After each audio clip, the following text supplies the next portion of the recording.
Fala galera, beleza? Como é que vocês estão, meus queridos? Eu sou o Paladino Monge e estou aqui mais uma vez para trazer para vocês mais um vídeo do nosso quadro de tops. Esse quadro aqui a gente traz uma listagem aí de jogos com determinado tipo de tema. E eu tô fazendo aqui alguns temas referentes a mecânicas. Para você que gosta de um determinado tipo de mecânica aí, eu passo para vocês o meu top 5, aqueles 5 jogos que utilizam dessa mecânica, que eu acho que vale a pena você conhecer, hein? Teve um vídeo de alocação de trabalhador que eu falei que se batesse a meta, eu ia trazer um outro tipo de vídeo. E esse vídeo aqui, ele está sendo feito porque a meta lá no vídeo de top de alocação de trabalhador foi batido. É por isso mesmo que eu estou trazendo para vocês aqui agora o meu top 5 jogos com alocação de dados. A alocação de dados é uma mecânica que a gente pode dizer que é uma implementação diferenciada de alocação de trabalhador. E o que seria essa mecânica de alocação de dados?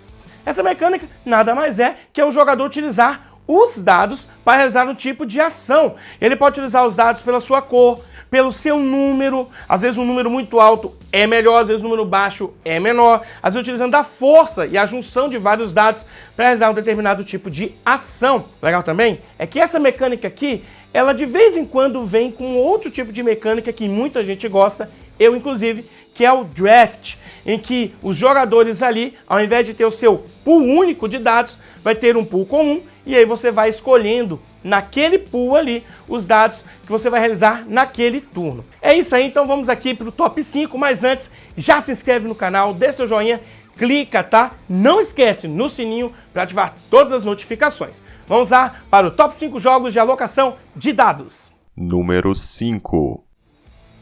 Em quinto lugar, está um jogo aqui da família italiana de board games, o Teotihuacan. Teotihuacan é um jogo muito legal que utiliza a alocação dos dados através de um grande rondel. Sim, um grande rondel porque o tabuleiro do jogo é esse rondel. Os jogadores vão ter ali os seus trabalhadores como dados e ele vai poder utilizar esses trabalhadores andando de 1 a 3 espaços no tabuleiro ali do jogo e realizando as ações que lá se encontram. O legal aqui é que os trabalhadores, no caso os nossos dados, vão evoluindo à medida que a gente faz as ações lá. A gente começa com um nível 1 ou nível 2 e podemos subir até o nível 6, sendo que esse nível 6, na verdade, a gente ascende e conseguimos um bônus ali. E quanto maior o nível do trabalhador, melhor a ação que nós vamos realizar. Mas, ao mesmo tempo, quando acaba aquela rodada, que é através de um eclipse, nós também vamos ter que pagar mais caro para alimentar esse trabalhador. Essa dinâmica de você precisar subir o nível do seu trabalhador, fazendo as ações ali para conseguir melhores ações, pegar mais recursos, pagar menos, deixa o jogo muito estratégico e muito dinâmico. Eu gosto também demais dessa mecânica de rondel. Eu acho que casou muito legal essa alocação de dados com esse rondel no Teotihuacan. É um jogo muito, muito gostoso de jogar. E é por isso aqui que ele fica no meu quinto lugar. Número 4. Em quarto lugar está o jogo Santa Maria, um jogo que a Paper Games, nossa parceira aqui do canal, já trouxe para o Brasil. Santa Maria é um jogo onde nós somos colonizadores, queremos fazer que as nossas colônias sejam as mais felizes. Esse jogo aí, lá fora já teve alguns fóruns, pessoal meio que reclamando, porque os pontos de vitória são carinhas felizes e, historicamente, a colonização espanhola não teve nada de felicidade para os habitantes locais. Mas, tirando isso de lado aí, o jogo é sensacional. Ele utiliza-se da mecânica, sim, de alocação de dados com a alocação de tiles. Essas duas mecânicas casam muito bem. O legal aqui é que a alocação dos dados de Santa Maria ela é feita de forma diferente, porque você não pega o seu dado e coloca em um espaço no tabuleiro. Ao contrário, você tem o seu tabuleiro e ali você vai ter, tanto na vertical quanto na horizontal, os números dos dados de 1 a 6. Você vai, então, selecionando os dados num pool comum, e aqui o jogo utiliza-se do draft de dados, e aí você vai alocar em um desses espaços. Sendo que nós temos dados brancos e azuis. Os azuis é do jogador, ele sempre vai ter esse pool, começa com 1, mas pode chegar até 3, e os brancos é que você escolhe na seleção de dados. Os brancos ficam aqui na vertical, e os azuis na horizontal. E quando você coloca esse dado ali, você vai descendo o dado por toda aquela linha e vai acionando todos os tiles que estão naquela linha. Então ele faz essa junção de alocação de dados, você pega um dado e coloca numa linha, com a alocação dos tiles que você tem que ter feito previamente, para que você possa fazer as ações, pegar recursos, andar na trilha da igreja para conseguir mais dados azuis, andar na trilha do conquistador para conseguir ouro, para você também exportar também os produtos e conseguir pontos de vitória. Então ele é um jogo que utiliza essa alocação de dados de uma forma bem diferente, muito gostosa. E como eu já falei aqui, gente, como essa mecânica de alocação de dados aqui com o draft, junto com a alocação de tiles, deixa o jogo muito estratégico. É um queima-cuca na hora que você vai colocar os seus tiles para ver como você vai acioná-los novamente, que faz com que o jogo seja uma delícia de jogar. Inclusive aqui no nosso canal tem uma partida e regras desse jogo. Se você quiser saber um pouquinho mais, vai lá, dá uma procurada no nosso canal. Tenho certeza que você vai gostar, assim como eu gostei. E é por isso que o Santa Maria está no meu 4º lugar. Número 3. Minha medalha de bronze vai para um jogo de um designer que eu gosto bastante, que é Stephen Feld. E eu tô falando aqui do The Castles of Burgundy. Esse jogo aqui talvez foi o primeiro jogo que eu joguei com alocação de dados, pelo menos que eu me lembre assim, né? Ele é um jogo onde os jogadores ali vão estar disputando vários tiles que se encontram ali no tabuleiro para conseguir pegar esses tiles e colocar na sua província e assim conseguir, além das bonificações que esses tiles dão, fechar o mais rapidamente possível as pequenas províncias que tem no seu tabuleiro, para assim pontuar mais. Porque esse é um jogo aí que no decorrer das rodadas você vai pontuando menos a sua província fechada. Então na primeira vez você pontua 10 pontos por quantidade de tiles que você faz ali. Então você consegue fechar uma província com 3, na primeira rodada você ganhou 30 pontos. Enquanto que lá na última, se eu não me engano, posso me enganar aqui, gente, é 2 ou é 4 pontos. E aí, em vez de ganhar 30 pontos, você vai ganhar 12 pontos. Mas é claro que, como o jogo de Stephen Feld, não é fácil você conseguir logo esses 30 pontos. Você vai conseguindo no decorrer do jogo em uma deliciosa salada de pontos utilizando essa alocação de dados. Aqui, os jogadores têm 2 dados. Eles jogam e utilizam esses 2 dados para realizar essas ações. O legal do The Castle of Burgundy é porque não necessariamente um dado maior é melhor. Porque como você vai sorteando aonde os tiles vão estar, pode ser que o tile que você precise esteja num valor mais baixo e não naquele valor 6, que muitas vezes você não consegue tirar. Olha o Paladino Monge aqui falando. Eu acho isso muito bacana, porque sim, você tem a sorte envolvida quando você joga os seus dados, mas também tem a sorte envolvida ali quando você coloca os tiles para a rodada. E essa junção pode acabar mitigando isso. Mas calma, não é só isso que o jogo te proporciona para você tirar sua mão podre dos dados. Você também pode utilizar trabalhadores que vai somando ou diminuindo o valor do dado, e também tiles que você conseguir comprar também vai fazer isso para você. Então, de certa forma, existe sim essa sorte envolvida, mas o jogador consegue mitigar de uma forma até bem simples durante o jogo. Ele é um jogo muito gostoso de jogar, que, para minha opinião, é melhor jogar com 2 ou com 3 jogadores. Com 4 jogadores, acaba que o downtime fica muito grande. Como você já deve ter percebido aqui, o primeiro jogador vai realizar os seus 2 dados, depois o segundo, depois o terceiro e, por fim, o 4º. Então, tanto o primeiro jogador quanto o último jogador vão ser aqueles que vão sentir um downtime imenso. Se eu sou o primeiro, joguei, tem que esperar todo mundo jogar para que eu possa realizar novamente as minhas ações. Por isso mesmo, ele é um jogo perfeito para 2 jogadores e ótimo para 3 jogadores. Mas, claro, essa é a minha opinião. De qualquer forma, é um excelente jogo e é por isso que ele está aqui no meu 3º lugar. Número 2.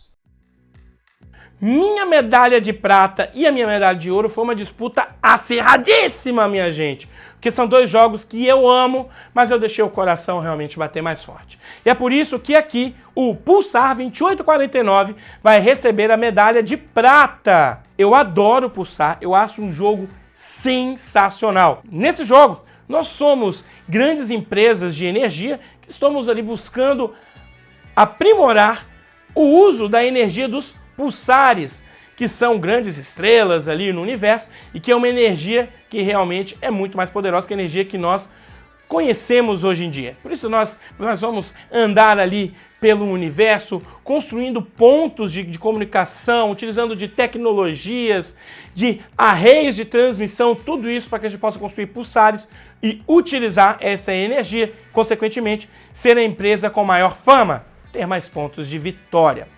O pulsar utiliza-se da alocação de dados com um draft de seleção de dados que, para mim, é o melhor que já foi feito em um jogo.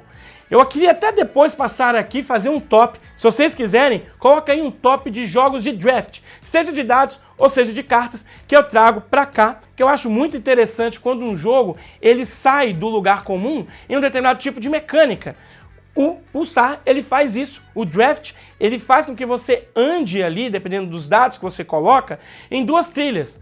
Dos engenheiros, que são muito bons para você pontuar os objetivos no final do jogo, e também de primeiro jogador. E, cara, esse jogo também, assim como um Burgundy, dá uma potencializada grande ali quem é o primeiro jogador. E o legal aqui é porque você vai ter também somente 2 dados, e a escolha, o primeiro jogador escolhe um dado, o último jogador escolhe 2 e depois que volta. Então, ao mesmo tempo que dá um poder muito grande para o primeiro jogador, o jogo também já tira um pouco, porque você tem a primeira escolha do pool livre, mas depois é o que sobrar.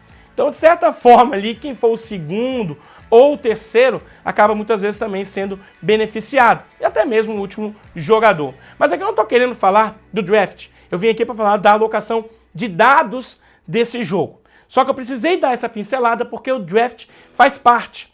Você tem 2 dados também naquela sua rodada, podendo, em cada rodada, ter um dado vermelho, caso você consiga copiar o dado que sobra no pool, e aí você vai utilizar 4 engenheiros, ou quando você faz uma ação que te dê um dado, ou você fecha os tiles de arrays que vai formar também um dado vermelho. Então é um jogo que você vai ter ali, a cada rodada, no máximo, 3 dados. E, gente, ele é um jogo cobertor curto, porque são inúmeras ações, as ações do pulsar todas são muito boas, sim, e acaba que você fica o que fazer. Você sente muito no jogo aquela tensão de, caramba, eu vou deixar de fazer isso para fazer isso, será que vale a pena? E se eu não fizer isso aqui, fizer isso, outro jogador pode fazer isso e se beneficiar? Por isso que ele é um jogo muito legal, bastante estratégico e tenso a cada momento. Eu adoro jogos assim, adoro jogos em que você precisa pensar muito bem, se planejar muito bem, e ao se planejar também efetuar esse planejamento para que isso ocorra de forma plena na sua execução. E, cara, isso é muito legal, porque você tem que fazer um plano A, plano B, plano C, dependendo do que os jogadores estão fazendo ou escolhendo as ações. Não basta pegar 2 dados assim, vou fazer isso. O outro jogador pode ir lá e fazer antes. Então você precisa, vou fazer isso, se não der, vou fazer isso. Ah, se não der estratégia, eu vou para esse lado aqui, que também vai me pontuar muito, porque é um jogo que também você pontua bastante alto, devido aos objetivos do jogo e também no decorrer do próprio jogo, com a construção dos pulsares. Mas já vou deixar para vocês aqui, se você é daqueles jogadores que gosta realmente de muita, mas muita interação, o pulsar não vai te trazer isso. Ele tem sim blocos, mas não são blocos tão fervorosos, porque você só tem 2 ações. Então não vale a pena você fazer um bloco por bloco. Você precisa fazer, às vezes, um bloco que vai te auxiliar e vai atrapalhar outro jogador. Só fazer bloco por bloco, você está te atrapalhando, na verdade. Então, se você gosta de jogos muito interativos, eu já vou colocar aqui que pulsar não vai te atender. Mas mesmo assim, jogue o jogo, porque a alocação dos dados com o draft pode te conquistar. Ele é um jogo muito gostoso, as ações são muito legais, você senta na mesa e quase não sente o tempo passar. E é por causa de tudo isso aí que o pulsar fica aqui no meu segundo lugar. Número 1. E a minha medalha de ouro aqui vai para o Rajas of the Ganges. Como eu gosto desse jogo, gente. Que jogo gostoso de jogar.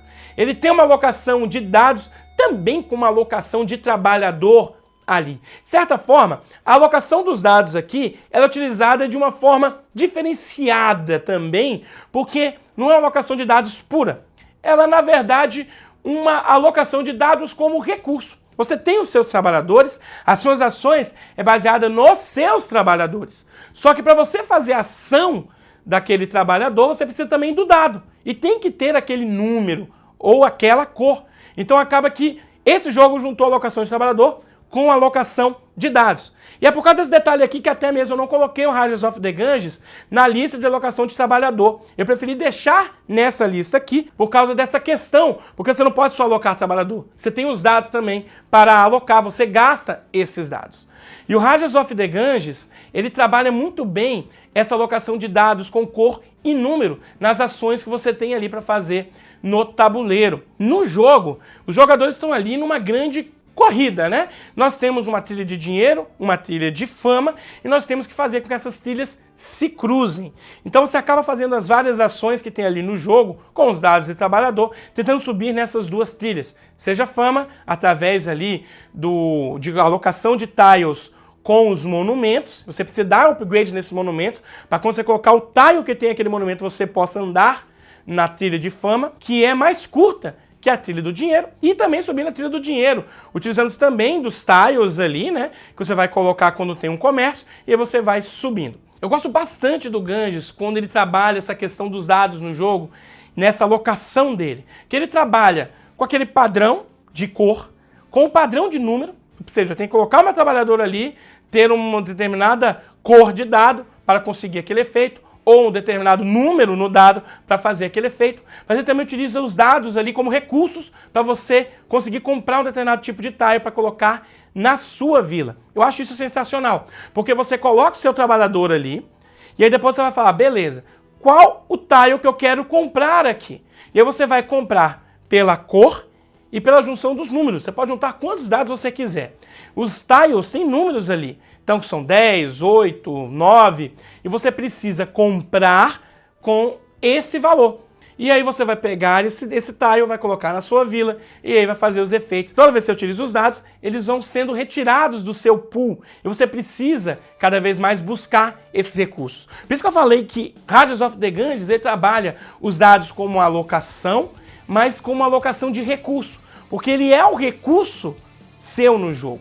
Você tem os seus trabalhadores, que são suas ações, mas você tem os seus dados, que são os seus recursos, que funcionam como uma alocação de dados, ou mesmo como recursos que servem para comprar algum tipo de tile. Cara, eu acho isso sensacional. Ele é um jogo muito, mas muito gostoso de jogar. Se nunca experimentou, experimente. Por mais que você não goste de jogos no estilo corrida, jogue. Você vai ver como você fica estupefato com essa dinâmica, como o jogo é muito bem fechadinho e como é uma delícia realmente passar algumas horinhas jogando o Rajas of the Ganges. É muito, muito bom. É por causa de tudo isso aqui que eu falei que o Rajas of the Ganges fica no meu primeiro lugar, ganhando a medalha de ouro. Bom, minha gente, esse aí foi o meu top 5 de jogos de alocação de dados. E você, qual que é o seu? Deixa aí nos comentários. Agradeço a você que ficou até aqui e nos vemos em uma próxima lista. Um beijo, Paladino. Até a próxima. Fui!